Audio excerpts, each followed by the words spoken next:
Hello, I'm Julian Edgar from Communication Know-How, and I want to give you another one of our quick writing tips.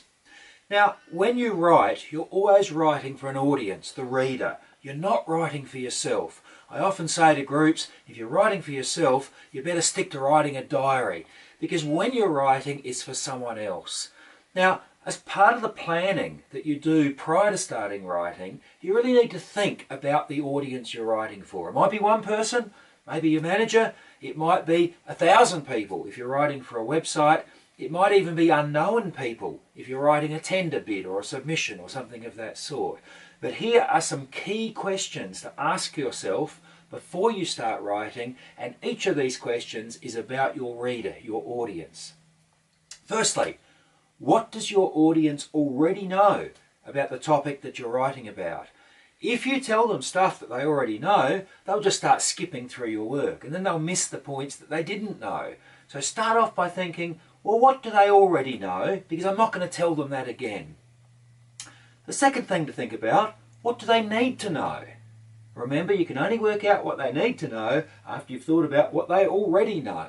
So, if you're writing an email inviting people to a meeting, well, where's the meeting? What time is the meeting? What's the agenda? What should they bring to the meeting? And so on.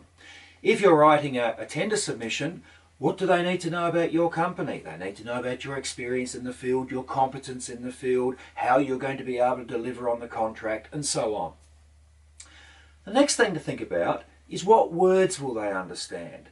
Now, this is especially important if you're a technical expert or an expert in a particular field, because you'll often want to use words that are specific to your field.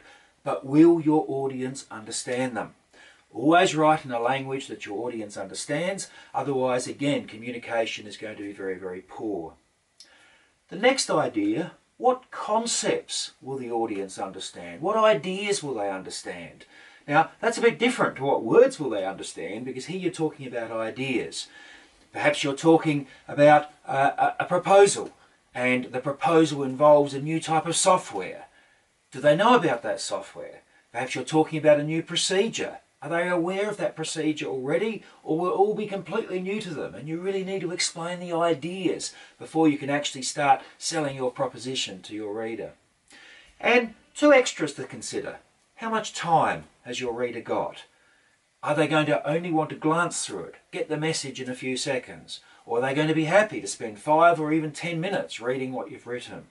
And the last thing to think about, how interested are they? I know when you're writing, you always think what you're writing is interesting, but will your reader think it's interesting? Or are they going to be really quite bored? If they're going to be bored, and you've got to be really realistic when you're thinking about that, put those key points first. So we've got a whole bunch of things. What does your reader already know? Don't tell them that again. What do they need to know? That's the critical stuff to get across to them. What words will they understand? The vocabulary to use. What concepts will they understand? And then those two last ones, how much time have they got to read?